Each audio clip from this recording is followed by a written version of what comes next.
ಬಂಧುಗಳೇ, ಕೇಂದ್ರದಲ್ಲಿ ನರೇಂದ್ರ ಮೋದಿಜಿಯವರು ಮೂರನೇ ಬಾರಿಗೆ ಪ್ರಧಾನಮಂತ್ರಿಯನ್ನಾಗಿಸಲು ಕರ್ನಾಟಕ ರಾಜ್ಯದಿಂದ ಅತಿ ಹೆಚ್ಚು ಸಂಸದರನ್ನ ಕಳಿಸ್ಕೊಡ್ಬೇಕು ಅಂತಕ್ಕಂಥ ಅಪೇಕ್ಷೆ ನಿರೀಕ್ಷೆ ರಾಜ್ಯದ ಜನರಲ್ಲಿತ್ತು.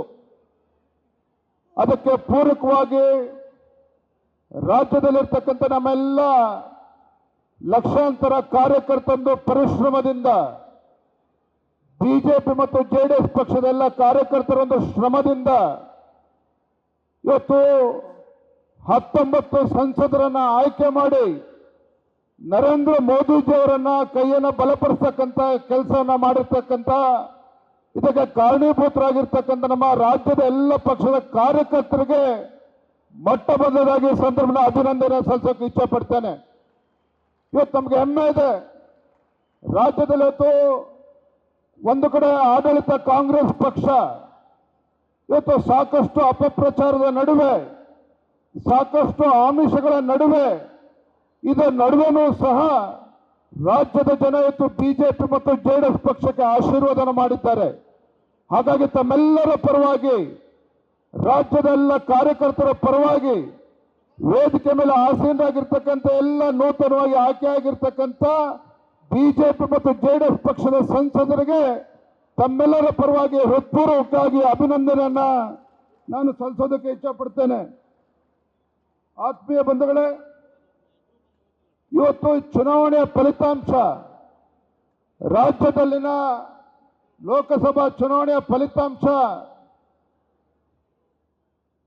ಇವತ್ತು ನಮ್ಮ ಕರ್ನಾಟಕ ರಾಜ್ಯ ಅಂತ ಹೇಳಿದ್ರೆ ದಕ್ಷಿಣ ಭಾರತದಲ್ಲಿ ಕರ್ನಾಟಕ ರಾಜ್ಯ ಇವತ್ತು ಭಾರತೀಯ ಜನತಾ ಪಾರ್ಟಿಯ ಭದ್ರಕೋಟೆ ಅನ್ನೋದನ್ನ ಮತ್ತೊಮ್ಮೆ ಲೋಕಸಭಾ ಚುನಾವಣೆಯಲ್ಲಿ ಸಾಬೀತಾಗಿರ್ತಕ್ಕಂಥದ್ದು. ಮತ್ತೊಂದು ಕಡೆ ಬಿಜೆಪಿ ಮತ್ತು ಜೆಡಿಎಸ್ ಪಕ್ಷ ಒಟ್ಟಾಗಿ ಒಂದಾಗಿ ಚುನಾವಣೆಯನ್ನು ಎದುರಿಸ್ತಕ್ಕಂಥ ಪರಿಣಾಮ ಇವತ್ತು ಕಾಂಗ್ರೆಸ್ ಪಕ್ಷದವರು ನಮ್ಮ ಮೇಲೇನು ಗೂಬೆ ಕೂರಿಸ್ತಕ್ಕಂಥ ಕೆಲಸವನ್ನು ಮಾಡ್ತಾ ಇದ್ರು. ಇವೆಲ್ಲವನ್ನು ಕೂಡ ಧಿಕ್ಕರಿಸಿ ಇವತ್ತು ರಾಜ್ಯದ ಜನ ನಮಗೆ ಆಶೀರ್ವಾದ ಮಾಡಿದ್ದಾರೆ ಅಂತಕ್ಕಂಥದ್ದು ಹೆಮ್ಮೆ ತರ್ತಕ್ಕಂಥ ವಿಚಾರ. ಈ ವೇದಿಕೆ ಮೂಲಕ ಮತ್ತೊಂದು ಮಾತನ್ನ ಸಂದರ್ಭದಲ್ಲಿ ಹೇಳೋದಕ್ಕೆ ಇಚ್ಛಪಡ್ತೇನೆ.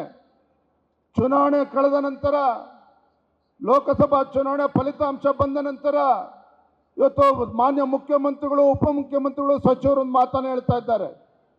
ಲೋಕಸಭಾ ಚುನಾವಣೆಯಲ್ಲಿ ಕರ್ನಾಟಕ ರಾಜ್ಯದಲ್ಲಿ 9 ಸಂಸದರನ್ನ ಗೆದ್ದಿದ್ದೇವೆ ಅಂತೇಳಿ ತಮ್ಮ ಬೆನ್ನನ್ನು ತಟ್ಕೊಳ್ತಕ್ಕಂಥ ಕೆಲಸ ರಾಜ್ಯದ ಆಡಳಿತ ಪಕ್ಷ ನಡೆಸಿದ ಸದಸ್ಯರು ಮಾಡ್ತಾ ಇದ್ದಾರೆ. ಆದರೆ ವೇದಿಕೆ ಮೂಲಕ ಮತ್ತೊಂದು ಮಾತನ್ನು ಹೇಳೋದಕ್ಕೆ ಇಚ್ಛಪಡ್ತೇನೆ. 1 ಸ್ಥಾನ ಗೆದ್ದಂತ ಕಾಂಗ್ರೆಸ್ ಪಕ್ಷ 9 ಸ್ಥಾನಗಳು ಗೆದ್ದಿರ್ಬೋದು. ಆದರೆ ಮತ್ತೊಂದು ಕಡೆ ರಾಜ್ಯದಲ್ಲಿ 145 ಹೆಚ್ಚು ವಿಧಾನಸಭಾ ಕ್ಷೇತ್ರಗಳಲ್ಲಿ ಭಾರತೀಯ ಜನತಾ ಪಾರ್ಟಿ ಮತ್ತು ಜೆಡಿಎಸ್ ಪಕ್ಷ ಇವತ್ತು ಗೆದ್ದಿರ್ತಕ್ಕಂಥದ್ದು, ಜನ ನಮ್ಗೆ ಆಶೀರ್ವಾದ ಮಾಡಿರ್ತಕ್ಕಂಥದ್ದು. ಮತ್ತೊಂದು ವಿಚಾರ, ಅತಿ ಹೆಚ್ಚು ಕ್ಷೇತ್ರಗಳಲ್ಲಿ ಸಚಿವರಿರ್ತಕ್ಕಂಥ ಕ್ಷೇತ್ರಗಳಲ್ಲೂ ಸಹ ಬಿಜೆಪಿ ಮತ್ತು ಜೆಡಿಎಸ್ ಪಕ್ಷಗಳು ಇವತ್ತು ನಮ್ಮ ಅಭ್ಯರ್ಥಿಗಳು ಲೀಡನ್ನ ತೆಗೆದುಕೊಂಡಿರ್ತಕ್ಕಂಥದ್ದು ಕೂಡ ನಾವ್ಯಾರೂ ಕೂಡ ಈ ಸಂದರ್ಭದಲ್ಲಿ ಮರಿಬಾರದು. ಆತ್ಮೀಯ ಕಾರ್ಯಕರ್ತ ಬಂಧುಗಳೇ, ಮುಂದಿನ 3-4 ವರ್ಷ ಇವತ್ತು ರಾಜ್ಯದಲ್ಲಿರ್ತಕ್ಕಂಥ ಕಾಂಗ್ರೆಸ್ ಪಕ್ಷ, ಈ ಆಡಳಿತ ನಡೆಸ್ತಾ ಇರ್ತಕ್ಕಂಥ ಕಾಂಗ್ರೆಸ್ ಪಕ್ಷದ ದುರಾಡಳಿತ ವಿರುದ್ಧ ನಾವಿತ್ತು ಹೋರಾಟ ಮಾಡಬೇಕಾಗಿದೆ. ತಾವು ನೋಡ್ತಾ ಇದ್ದೀರಿ, ಕಾಂಗ್ರೆಸ್ ಪಕ್ಷ ರಾಜ್ಯದಲ್ಲಿ ಅಧಿಕಾರಕ್ಕೆ ಬಂದು 1 ವರ್ಷದಲ್ಲಿ ಇವರ ದುರಾಡಳಿತದ ಪರಿಣಾಮ, ಯಾವ ಕರ್ನಾಟಕ ರಾಜ್ಯ ಹಿಂದೆ ಭಾರತೀಯ ಜನತಾ ಪಾರ್ಟಿ ಅಧಿಕಾರ ಇದ್ದಾಗ ಇವತ್ತು ಎಲ್ಲ ಕ್ಷೇತ್ರಗಳಲ್ಲೂ ಕೂಡ ಇವತ್ತು ಕರ್ನಾಟಕ ರಾಜ್ಯ ಮುಂಚೂಣಿಯಲ್ಲಿತ್ತು. ಆದರೆ ಕಳೆದ 1.5 ವರ್ಷದ ಕಾಂಗ್ರೆಸ್ ಪಕ್ಷದ ದುರಾಡಳಿತದ ಪರಿಣಾಮ ಇವತ್ತು ಕರ್ನಾಟಕ ರಾಜ್ಯ ಎಲ್ಲ ಕ್ಷೇತ್ರದಲ್ಲೂ ಕೂಡ ಇವತ್ತು ಹಿಂದಕ್ಕೆ ಸರಿದಿರ್ತಕ್ಕಂಥದ್ದು ಕೂಡ ನಾವು ನೋಡ್ತಾ ಇದ್ದೇವೆ. ಇವತ್ತು ಕಾಂಗ್ರೆಸ್ ಸರ್ಕಾರ ತನ್ನ ವೈಫಲ್ಯಗಳನ್ನು ಮುಚ್ಚಾಕೊಳ್ತಕ್ಕಂಥ ಸಲುವಾಗಿ ನಮ್ಮ ಕೇಂದ್ರ ಸರ್ಕಾರ, ನಮ್ಮ ಪ್ರಧಾನಮಂತ್ರಿ ನರೇಂದ್ರ ಮೋದಿಜಿಯವರನ್ನ ಟೀಕೆ ಮಾಡ್ತಕ್ಕಂಥದ್ದು ಕೂಡ ನಾವು ನೋಡ್ತಾ ಇದ್ದೇವೆ. ಒಂದು ಕಡೆ ನಾವು ನೋಡ್ತಾ ಇದ್ದೀರಿ, ಮುಖ್ಯಮಂತ್ರಿಗಳು ಪದೇ ಪದೇ ಹೇಳಿಕೆಯನ್ನು ಕೊಡ್ತಾ ಇರ್ತಾರೆ. ಕೇಂದ್ರದಿಂದ ಅನುದಾನ ಬರ್ತಾ ಇಲ್ಲ, ಮೋದಿಯವರು ನಮ್ಮ ರಾಜ್ಯಕ್ಕೆ ಅನ್ಯಾಯ ಮಾಡ್ತಾ ಇದ್ದಾರೆ, ಪದೇ ಪದೇ ಹೇಳಿಕೆಗಳನ್ನು ಸ್ವತಃ ಮುಖ್ಯಮಂತ್ರಿಗಳೇ ಕೊಡ್ತಾ ಇರ್ತಕ್ಕಂಥದ್ದು ತಾವು ನೋಡ್ತಾ ಇದ್ದೀರಿ. ನಾನು ಇವತ್ತು ಮುಖ್ಯಮಂತ್ರಿಗಳ ಹೇಳಿಕೆನ ನೋಡಿದ್ರೆ ಒಬ್ಬ ಅನುಭವಿ ಮುಖ್ಯಮಂತ್ರಿಗಳು 14 ಬಜೆಟ್ ಅನ್ನು ಮಂಡನೆ ಮಾಡಿರ್ತಕ್ಕಂಥ ಒಬ್ಬ ಅನುಭವಿ ಮುಖ್ಯಮಂತ್ರಿಗಳು ಇದ್ರೂ ಸಹ ಅವರ ಹೇಳಿಕೆಗಳನ್ನು ನೋಡ್ತಾ ಇದ್ರೆ ಇವರು ರಾಜ್ಯದ ಮುಖ್ಯಮಂತ್ರಿಗಳು ಅಥವಾ ಕೇವಲ ಕೇಂದ್ರದ ಅನುದಾನಕ್ಕೆ ಕಾಯ್ತಾ ಇರ್ತಕ್ಕಂಥ ಮುಖ್ಯಮಂತ್ರಿಗಳು ಅಥವಾ ಯಾವುದೋ ಒಬ್ಬ ಬೋರ್ಡ್ ಚೇರ್ಮನ್ ಇದ್ರೆ ಹೇಗೆ ಅನುದಾನಕ್ಕೆ ಕಾಯ್ತಾ ಇರ್ತಾರೆ ಆ ರೀತಿ ಅನುದಾನಕ್ಕೆ ಕಾಯ್ಕೊಂಡು ಕೂತಿರ್ತಕ್ಕಂಥ ಮುಖ್ಯಮಂತ್ರಿಗಳು ನಾವು ನೋಡ್ತಾ ಇದ್ದೇವೆ. ಇವತ್ತು ರಾಜ್ಯದಲ್ಲಿ ಅಭಿವೃದ್ಧಿ ಅಂತಕ್ಕಂಥದ್ದು ಸಂಪೂರ್ಣವಾಗಿ ನಿಂತಿರ್ತಕ್ಕಂಥದ್ದು, ಅಭಿವೃದ್ಧಿ ಅಂತಕ್ಕಂಥದ್ದು ಸಂಪೂರ್ಣವಾಗಿ ನಿಂತಿರ್ತಕ್ಕಂಥದ್ದು. ಕಳೆದ 1 ವರ್ಷದಲ್ಲಿ ರಾಜ್ಯದಲ್ಲಿ ಕಾಂಗ್ರೆಸ್ ಸರ್ಕಾರ ಆಡಳಿತಕ್ಕೆ ಬಂದ ನಂತರ ಯಾವುದೇ ವಿಧಾನಸಭಾ ಕ್ಷೇತ್ರದಲ್ಲಿ ಅಭಿವೃದ್ಧಿ ಮಾಡೋದಕ್ಕೆ ಸಾಧ್ಯ ಆಗ್ತಾ ಇಲ್ಲ. ಸ್ವತಃ ಆಡಳಿತ ಪಕ್ಷದ ಶಾಸಕರೇ ಕಾಂಗ್ರೆಸ್ ಸರ್ಕಾರದ ಆಡಳಿತ ವಿರುದ್ಧ ಬೇಸತ್ತಿರ್ತಕ್ಕಂಥದ್ದು. ಮೊನ್ನೆ ಅವರದೇ ಶಾಸಕರಾಗಿರ್ತಕ್ಕಂಥ ನಾಡಗೌಡರು, ನಾನು ಯಾತಕ್ಕಾರೋ ಶಾಸಕನಾಗಿದ್ದೇನೆ, ನಾನು ರಾಜಕೀಯದಿಂದನೇ ನಿವೃತ್ತಿ ತಗೊಳ್ತೇನೆ ಅನ್ನುವ ನಿಟ್ಟಿನಲ್ಲಿ ಕಾಂಗ್ರೆಸ್ ಪಕ್ಷದ ಶಾಸಕರುಗಳು ಕೂಡ ಮಾತನಾಡ್ತಿರ್ತಕ್ಕಂಥದ್ದು ನಾವು ಗಮನಿಸ್ತಾ ಇದ್ದೇವೆ. ಹಾಗಾಗಿ ನಾನು ಇಷ್ಟು ಮಾತ್ರ ಸಂದರ್ಭದಲ್ಲಿ ಹೇಳ್ತೇನೆ, ಈ ರಾಜ್ಯದಲ್ಲಿ ಕಾಂಗ್ರೆಸ್ ಸರ್ಕಾರ ಬಂದ ನಂತರ ಕೇವಲ ಬೆಲೆ ಏರಿಕೆಯನ್ನು ಮಾಡ್ತಾ ಇದ್ದಾರೆ.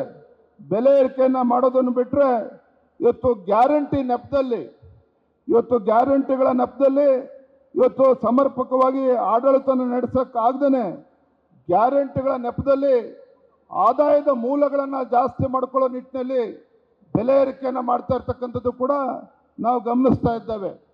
ಬರಗಾಲದ ಸಂದರ್ಭ, ರೈತರು ರಾಜ್ಯದಲ್ಲಿ ಸಂಕಷ್ಟದಲ್ಲಿದ್ದರು.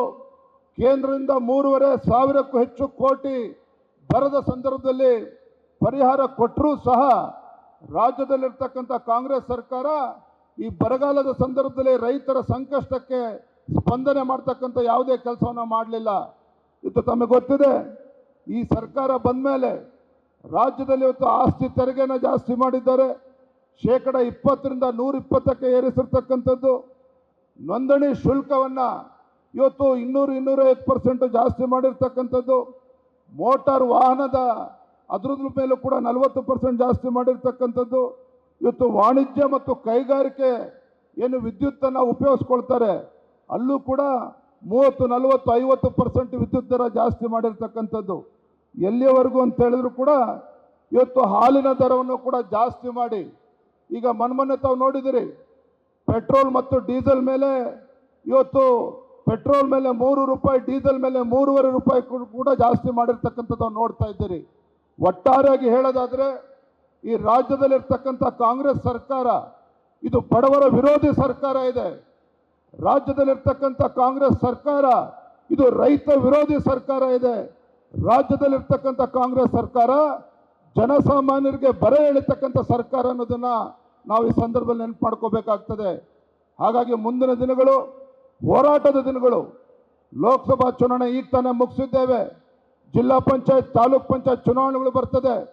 ಯಾವ ನಮ್ಮ ಪಕ್ಷದ ಕಾರ್ಯಕರ್ತರು ಕಳೆದ 1.5-2 ತಿಂಗಳುಗಳಿಂದ ಸತತವಾಗಿ ನಿರಂತರವಾಗಿ ತಮ್ಮ ಮನೆ ಮಠ ಬಿಟ್ಟು ವೇದಿಕೆ ಮೇಲೆ ಇರ್ತಕ್ಕಂಥ ನಮ್ಮ ಸಂಸದರನ್ನ ಗೆಲ್ಲಿಸಬೇಕು, ನರೇಂದ್ರ ಮೋದಿಜಿಯವರನ್ನ ಮತ್ತೊಮ್ಮೆ ಪ್ರಧಾನಮಂತ್ರಿ ಮಾಡಬೇಕು ಅಂತೇಳಿ ಹಗಲು ರಾತ್ರಿ ನಮ್ಮ ಪಕ್ಷ ಸಂಘಟನೆಗೆ ಒತ್ತನ್ನು ಕೊಟ್ಟಿದ್ದಾರೆ, ನಮ್ಮನ್ನು ಗೆಲ್ಲಿಸ್ತಕ್ಕಂಥ ಕೆಲಸವನ್ನು ಮಾಡಿದ್ದಾರೆ.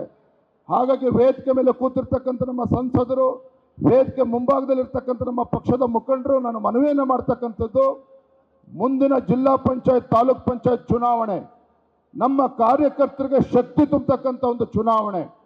ನಮ್ಮ ಕಾರ್ಯಕರ್ತರಿಗೆ ಶಕ್ತಿ ತುಂಬತಕ್ಕಂಥ ಚುನಾವಣೆಯನ್ನು ಭಾಳ ಜವಾಬ್ದಾರಿಯುತವಾಗಿ ನಾವು ನೀವೆಲ್ಲರೂ ಸೇರಿ ನೇತೃತ್ವವನ್ನು ವಹಿಸಬೇಕಾಗಿದೆ. ಹಾಗಾಗಿ ಆ ಚುನಾವಣೆ ಕಾರ್ಯಕರ್ತರಿಗೆ ಶಕ್ತಿ ತುಂಬತಕ್ಕಂಥ ನಿಟ್ಟಿನಲ್ಲಿ ನಾವು ನೀವು ಎಲ್ಲರೂ ಸೇರಿ ಒಟ್ಟಿಗೆ ಶ್ರಮವನ್ನು ಹಾಕೋಣ. ಇನ್ನೇನು ಕೆಲವೇ ದಿನಗಳಲ್ಲಿ ವಿಧಾನಸಭಾ ಅಧಿವೇಶನ ಕೂಡ ನಡೀತದೆ. ವಿಧಾನಸಭೆ ಅಧಿವೇಶನದಲ್ಲೂ ಸಹ ನಾವು ನಮ್ಮ ಮಾನ್ಯ ವಿರೋಧ ಪಕ್ಷದ ನಾಯಕರು ಒಟ್ಟು ನಮ್ಮೆಲ್ಲ ಶಾಸಕ ಮಿತ್ರರು BJP ಮತ್ತು JDS ಪಕ್ಷ ಒಟ್ಟಾಗಿ ಒಂದಾಗಿ ಈ ಆಡಳಿತ ಪಕ್ಷದ ಒಂದು ಸ್ವಕ್ಕನ್ನು ಮುರಿತಕ್ಕಂಥ ಕೆಲಸ ನಾವು ಮಾಡ್ತೇವೆ. ಜನವಿರೋಧಿ ನೀತಿಗಳನ್ನು ಏನು ಆಡಳಿತ ಪಕ್ಷ ಅನುಸರಿಸ್ತಾ ಇದೆ ಅದನ್ನು ರಾಜ್ಯದ ಜನರ ಮುಂದೆ ಬಿಚ್ಚಿಡ್ತಕ್ಕಂಥ ಕೆಲಸ ನಾವು ಮಾಡೋರಿದ್ದೇವೆ.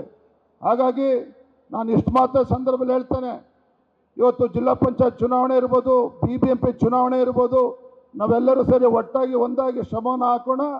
ವಿಧಾನಸಭೆ ಅಧಿವೇಶನ ಮುಗಿದ ನಂತರ ನಾನು ನಮ್ಮ ಎಲ್ಲ ಪಕ್ಷದ ಮುಖಂಡರು ರಾಜ್ಯಾದ್ಯಂತ ಪ್ರವಾಸ ಮಾಡೋರಿದ್ದೇವೆ. ವಿಧಾನಸಭೆ ಅಧಿವೇಶನ ಮುಗಿದ ನಂತರ ರಾಜ್ಯದ ಪ್ರತಿಯೊಂದು ಜಿಲ್ಲೆಗೂ ಕೂಡ ಭೇಟಿಯನ್ನು ಕೊಟ್ಟು ನಮ್ಮ ಚುನಾವಣೆಯನ್ನು ಸದೃಢಗೊಳಿಸ್ತಕ್ಕಂಥ ನಮ್ಮ ಸಂಘಟನೆ ಶಕ್ತಿ ತುಂಬತಕ್ಕಂಥ ಕೆಲಸ ನಾವು ಮಾಡೋರಿದ್ದೇವೆ.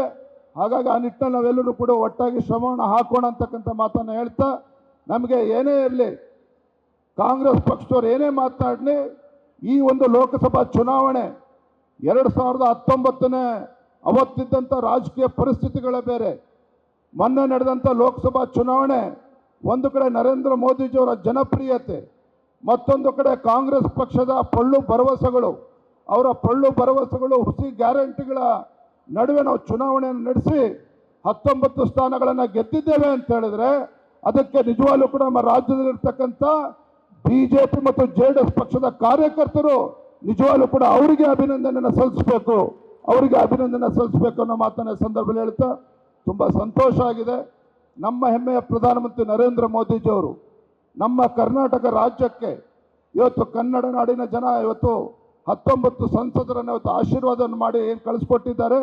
ನಮ್ಮ ರಾಜ್ಯದ ಋಣವನ್ನು ತೀರಿಸಬೇಕು ಅಂತೇಳಿ ಒಂದಲ್ಲ ಎರಡಲ್ಲ 5 ಜನ ಕೇಂದ್ರದ ಸಚಿವರ ಸ್ಥಾನವನ್ನು ಕೊಟ್ಟಿದ್ದಾರೆ. ಪ್ರಹ್ಲಾದ್ ಜೋಶಿಜಿ ಅವರಿದ್ದಾರೆ, ಮಾನ್ಯ ಕುಮಾರಸ್ವಾಮಿ ಅವರಿದ್ದಾರೆ, ಶೋಭಾ ಕರಂದ್ಲಾಜೆ ಅವರಿದ್ದಾರೆ, ಅದೇ ರೀತಿ ನಿರ್ಮಲಾ ಸೀತಾರಾಮನ್ ಜಿ ಅವರಿದ್ದಾರೆ, ಅದೇ ರೀತಿ ಸೋಮಣ್ಣ ಅವರಿದ್ದಾರೆ. ಈ ರೀತಿ 5 ಸಚಿವರನ್ನ ನಮ್ಮ ರಾಜ್ಯಕ್ಕೆ ಒಂದು ಕೊಡುಗೆಯಾಗಿ ಕೊಟ್ಟಿದ್ದಾರೆ. ಸಚಿವರು ಸಂಸದರ ಮೂಲಕ ನಮ್ಮ ರಾಜ್ಯಕ್ಕೆ ಏನೇನು ಕೊಡುಗೆಗಳು ಬರಬೇಕು, ಏನೇನು ಅಭಿವೃದ್ಧಿ ಕೆಲಸ ಕಾರ್ಯಗಳು ಆಗಬೇಕು, ಅದೇ ರೀತಿ ಪಕ್ಷಕ್ಕೆ ಶಕ್ತಿ ತುಂಬತಕ್ಕಂಥ ಕೆಲಸ ಅವರ ನೇತೃತ್ವದಲ್ಲಿ ಆಗ್ತದೆ ಅನ್ನುವ ಸಂಪೂರ್ಣ ವಿಶ್ವಾಸ ನನಗಿದೆ. ಗ್ಯಾರಂಟಿ ನ್ಯೂಸ್, ಸುದ್ದಿ ಖಚಿತ, ನ್ಯಾಯ ನಿಶ್ಚಿತ.